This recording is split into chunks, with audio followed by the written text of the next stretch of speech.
রুমিন ফারহানা, আপনার সময় 10 মিনিট। Thank you. মাননীয় স্পিকার, আপনাকে ধন্যবাদ। মাননীয় স্পিকার, এখন চলছে রাষ্ট্রপতির ভাষণের উপর আলোচনা। বাংলাদেশের সংবিধান অনুযায়ী প্রধানমন্ত্রী এবং প্রধান বিচারপতি নিয়োগ ছাড়া রাষ্ট্রপতিকে আর সকল কিছুই প্রধানমন্ত্রীর পরামর্শক্রমে করতে হয়, এবং প্রধানমন্ত্রী রাষ্ট্রপতিকে কি পরামর্শ দিলেন সেই ব্যাপারেও কোথায় কোনো প্রশ্ন উত্থাপন করা যায় না। সে কারণেই দীর্ঘদিন ধরে রাষ্ট্রপতি এবং প্রধানমন্ত্রীর ক্ষমতার ভারসাম্য আনবার ব্যাপারে বারবার আলোচনা হয়েছে। সরকারি দল, বিরোধী দল, 24-এর অভ্যুত্থানের আগে পরে সকল সময় বলা হয়েছে যে রাষ্ট্রপতি এবং প্রধানমন্ত্রীর ক্ষমতার ভারসাম্য আনা হোক। বিএনপি তার ভিশন 2030 এবং 31 দফাতেও এই ব্যাপারে সুনির্দিষ্ট প্রস্তাব রেখেছে।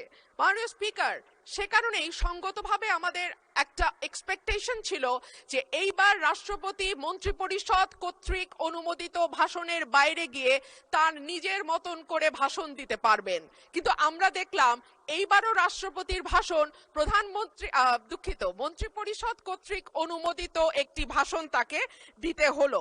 সো আমরা যদি এতটুকু স্বাধীনতা মাননীয় স্পিকার রাষ্ট্রপতিকে দিতে না পারি, তাহলে আর আমরা কোন ভারসাম্যের কথা বলছি? যাই হোক মাননীয় স্পিকার, আমার বক্তব্যের শুরুতেই আমি ধন্যবাদ জানাই মহান রাব্বুল আলামিনের দরবারে, যিনি আমার এই কঠিন যাত্রাকে সহজ করে দিয়েছেন।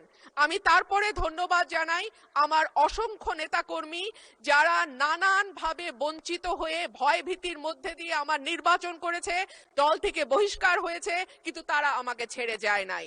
তাদের সকলের কাছে আমি কৃতজ্ঞ। মাননীয় স্পিকার, আমি আরো ধন্যবাদ জানাই বিএনপিকে আমাকে মনোনয়ন না দেবার জন্যে। আমাকে মনোনয়ন না দেওয়ার কারণেই আমি বুঝতে পেরেছি বাংলাদেশের টেকনাফ থেকে তেঁতুলিয়া কত লক্ষ মানুষের ভালোবাসা, দোয়া, সহযোগিতা আমার পাশে ছিল। একটা দলীয় গণ্ডির মধ্যে থেকে নির্বাচন করলে এটা বুঝবার সৌভাগ্য আমার হতো না।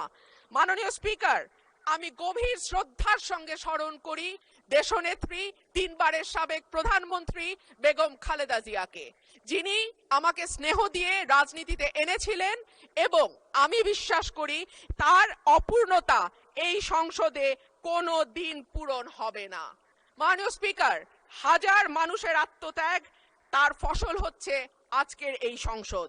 এই মানুষগুলো কারা, যাদের আত্মত্যাগের বিনিময়ে আমরা আজকে কেউ মন্ত্রী, কেউ এমপি, কেউ সরকারি দল, কেউ বিরোধী দল হয়ে এসে সংসদে বসেছি? মাননীয় স্পিকার, তাদের স্বপ্ন কি ছিল? তারা জানতো তাদের এই আত্মত্যাগের বিনিময়ে তারা কিন্তু কেউ মন্ত্রী হবে না, এমপিও হবে না।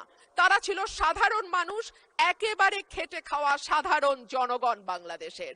তারা একটা স্বপ্ন দেখেছিল, একটা নতুন বাংলাদেশ তৈরির স্বপ্ন, একটা নতুন রাজনীতি নির্মাণের স্বপ্ন, একটা নতুন চিন্তার জন্ম দেওয়ার স্বপ্ন, এবং সর্বোপরি সকলের জন্য যে এই ভীষণ রকম বৈষম্য আমরা দেখেছি গত কয়েক বছর, সেখান থেকে মুক্ত হয়ে সকলকে নিয়ে, সকলকে একসাথে করে একটা বাংলাদেশের স্বপ্ন।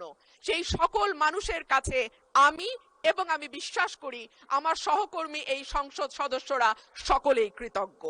মাননীয় স্পিকার, শহীদদের যে প্রত্যাশা নিয়ে গণ অভ্যুত্থান, সেই প্রত্যাশা কিন্তু বায়বীয় বা অলীক কোনো বিষয় ছিল না। এখনো যদি আমরা দেয়ালে দেয়ালে তাকাই, আমরা দেখব তারা তাদের স্বপ্নের কথা দেয়ালে লিখে গেছে। উই ওয়ান্ট জাস্টিস, কিংবা দেশটা কারো বাপের না, তুমি কে আমি কে, বিকল্প বিকল্প। আসছে ফাগুন, আমরা হব দ্বিগুণ। শোনো মহাজন, আমরা অনেকজন। Change the rules, be a voice not echo. দিনে নাটক, রাতে আটক, নাটক কম করো প্রিয়। হামাক ব্যাটাক মারলু কেন? এমন হাজার প্রশ্ন, লক্ষ জিজ্ঞাসা। এই লড়াইটা কেবল একটা সরকার পরিবর্তনের লড়াই ছিল না মাননীয় স্পিকার। যেই কথাটি আমি বলেছি, একটা স্বপ্ন, একটা নতুন বাংলাদেশ, সকলকে নিয়ে সকলের বাংলাদেশ গঠন করবার একটা স্বপ্ন নিয়ে এই গণ অভ্যুত্থান হয়েছিল। মাননীয় স্পিকার, আমরা স্বপ্ন দেখেছিলাম ধর্ম, বর্ণ, জাতিগোষ্ঠী বা লৈঙ্গিক পরিচয়ের ভিত্তিতে কাউকে অপর বা আদার করে দেয়া হবে না। মাননীয় স্পিকার, আমি খুব বিনয়ের সাথে বলি, এই আন্দোলনের সম্মুখ সারিতে ছিলেন নারীরা। এক ঝাঁক নতুন প্রজন্মের তরুণ মুখ আমরা পেয়েছিলাম। সেই নারীরা 1 বছর পার না হতেই হারিয়ে গেলেন কেন 7 জন নারী সাংসদের এই সংসদে, সেই প্রশ্নটা আমি আপনাদের কাছে রেখে যাচ্ছি। মিছিলের সামনের সারিতে নারীর প্রয়োজন হয়, পুলিশের টিয়ার শেল লাঠিচার্জের সামনে নারী ঢাল হয়ে দাঁড়ায়, অস্থির সময় নারীর সাহায্য ছাড়া পার হওয়া যায় না, আর সবকিছু যখন ঠিক হয় তখন নারী হয়ে যায় ট্রোলের বস্তু। নারীর পোশাক, নারীর চেহারা, নারীর কথা, নারীর হাসি সবকিছুই তখন হাসির খোরাকে পরিণত হয়। মাননীয় স্পিকার, আমি আপনার মাধ্যমে আজকে সংসদে আরেকটি কথা বলে যাই। 52% মানুষকে পেছনে ফেলে নতুন বাংলাদেশ রচনার কোনো চিন্তা যদি কেউ করে থাকে, সেটা কখনো সম্ভব না, কোনো দিন সম্ভব না। মাননীয় স্পিকার, রাষ্ট্রপতি ভাষণের 5 নম্বর প্যারায় বলা হয়েছে, বিবিএস এর চূড়ান্ত হিসাব অনুযায়ী জিডিপি প্রবৃদ্ধির হার 3.49%। প্রবৃদ্ধি হচ্ছে, উৎপাদন বাড়ছে, কিন্তু সেই অনুপাতে কর্মসংস্থান সৃষ্টি হচ্ছে না, বরং উৎপাদন ও সেবা খাতগুলোকে অর্থনীতির মূল চালিকা শক্তি হিসেবে ধরা হয়, সেই দুই খাতেই কর্মসংস্থান চলছে। একে চাকরিবিহীন প্রবৃদ্ধি বলে, যা দীর্ঘমেয়াদে অর্থনীতির স্থিতিশীলতা, অন্তর্ভুক্তিমূলক প্রবৃদ্ধির জন্য একটি বড় ঝুঁকি। দেশে শিক্ষিত বেকারের সংখ্যা বাড়ছে, অন্যদিকে দক্ষতার অভাব এবং ভাষাগত দুর্বলতার কারণে বড় বড় প্রতিষ্ঠানগুলো বাধ্য হচ্ছে অন্য লোক নিয়োগ দিতে, অর্থাৎ কর্মমুখী শিক্ষা দিয়ে চাকরির জন্য প্রস্তুত করতে আমরা ব্যর্থ হচ্ছি। মাধ্যমিকের নিচে শিক্ষাগত যোগ্যতা থাকা ব্যক্তিদের বেকারত্বের হার যেখানে 3.01%, সেখানে উচ্চ ডিগ্রিধারীদের ক্ষেত্রে এটি 8.7%। ভাষণের 6 নম্বর প্যারায় মূল্যস্ফীতির কথা বলা আছে। বিবিএস এর সর্বশেষ হিসাব অনুযায়ী চলতি বছরের ফেব্রুয়ারি মাসে দেশের খাদ্য মূল্যস্ফীতি দাঁড়িয়েছে 9.30%, যা গত 13 মাসের মধ্যে সর্বোচ্চ। উচ্চ খাদ্য মূল্যস্ফীতির কারণে বিশ্ব ব্যাংকের ঝুঁকিপূর্ণ দেশগুলোর লাল তালিকায় অলরেডি বাংলাদেশের নাম গেছে। এর সরাসরি প্রভাব পড়ে নিম্নবিত্ত এবং মধ্যবিত্ত মানুষের ওপর, যাদের মোট আয়ের 2/3 থেকে অর্ধেক পর্যন্ত খাবার কিনতেই চলে যায়।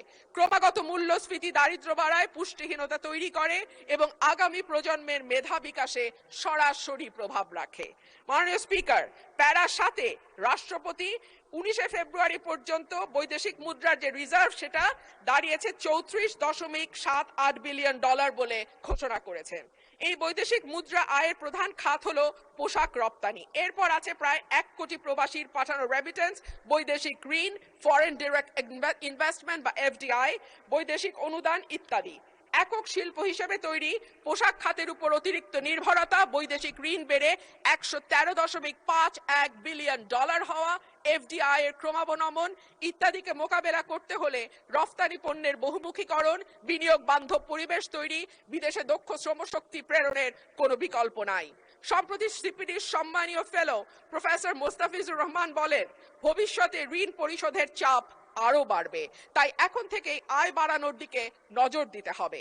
রপ্তানি ও প্রবাসী আয়ের প্রবাহ শক্ত না হলে এই চাপ সামাল দেয়া সত্যিই কঠিন। পাশাপাশি হুন্ডি ও অর্থ পাচার বন্ধে কঠোর ব্যবস্থা নেওয়ার কথা বলা হয়েছে। গত 15 বছরে দেশ থেকে যে বিপুল পরিমাণ টাকা পাচার হয়েছে, যার পরিমাণ কেন্দ্রীয় ব্যাংকের হিসাব মতে $23,400 কোটি, সেটি ফেরত আনা না গেলে কিংবা ব্যাংক খাতে থাকা 6 লক্ষ কোটি টাকার খেলাপি ঋণের পরিমাণ কমিয়ে আনা না গেলে অর্থনীতির পুনরুদ্ধারের কোনো পরিকল্পনাই কাজে আসবে না। পাচারকৃত টাকার 75% যায় ওভার অ্যান্ড আন্ডার ইনভয়েসিং এর মাধ্যমে। গত 10 বছরে এই ওভার অ্যান্ড আন্ডার ইনভয়েসিং এর মাধ্যমে পাচার হয়েছে $68 বিলিয়ন। সুতরাং এই মিথ্যা ইনভয়েসিং বন্ধ করা না গেলে টাকা পাচারও বন্ধ সম্ভব নয়। মাননীয় স্পিকার, রাষ্ট্রপতি তার ভাষণে বাংলাদেশ ব্যাংক, রাষ্ট্রায়ত্ত ও বেসরকারি ব্যাংক, বীমা, আর্থিক প্রতিষ্ঠান ও পুঁজিবাজারের সঙ্গে সমন্বয়ের মাধ্যমে সার্বিক তদারকি উন্নতকরণ, আমানতকারীদের সুরক্ষা নিশ্চিত, খেলাপি ঋণ হ্রাসে গুরুত্ব দেওয়ার কথা বলেছেন। যে কোনো দেশে কেন্দ্রীয় ব্যাংক হলো আর্থিক প্রতিষ্ঠানের নিয়ন্ত্রক সংস্থা, এটি সরকারের ব্যাংক হিসেবে কাজ করে। দক্ষিণ এশিয়ার দেশগুলোর দিকে তাকালে দেখা যায় কেন্দ্রীয় ব্যাংকে প্রিন্সটন বা ক্যালিফোর্নিয়া থেকে পিএইচডি করা উচ্চ ডিগ্রিধারী মানুষজন, অভিজ্ঞতা সম্পন্ন লোকজন নিয়োগ পেয়েছেন। অন্যদিকে বাংলাদেশে নতুন সরকার গঠনের পর যিনি নিয়োগ পেয়েছেন, তিনি হলেন বিএনপির নির্বাচন পরিচালনা কমিটির সদস্য এবং একজন সোয়েটার ফ্যাক্টরির এমডি। মাননীয় স্পিকার, আমি আপনাকে অনুরোধ করব আমার সময় 2 মিনিট বাড়িয়ে দিতে। মাননীয় স্পিকার, একই ঘটনা আমরা বিশ্ববিদ্যালয়ের উপাচার্য নিয়োগের ক্ষেত্রেও দেখেছি। সবগুলো বিশ্ববিদ্যালয়ে দলীয় ভিসি প্রভিসি নিয়োগ দেয়া হয়েছে। দল করা দূষণীয় কিছু নয়, কিন্তু দল না করলে যদি নিয়োগ না হয় সেটা দুর্ভাগ্যজনক। দলদাস শিক্ষকদের হাতে। ধন্যবাদ মাননীয় সদস্য। মাননীয় সদস্য, মাননীয় চিফ হুইপের অনুরোধে অলরেডি আপনাকে আজকের দিনের মধ্যে সর্বোচ্চ সময় দেয়া হয়েছে 10 মিনিট।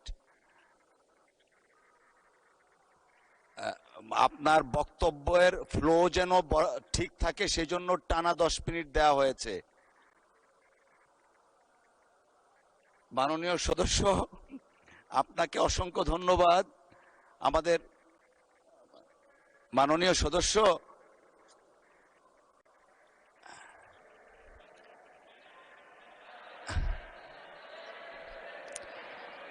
মাননীয় সদস্য আপনি দয়া করে বসুন। You will have time, next time আপনাকে দেয়া হবে। এখন আমরা let us continue our business. I humbly request you to take your seat. Thank you.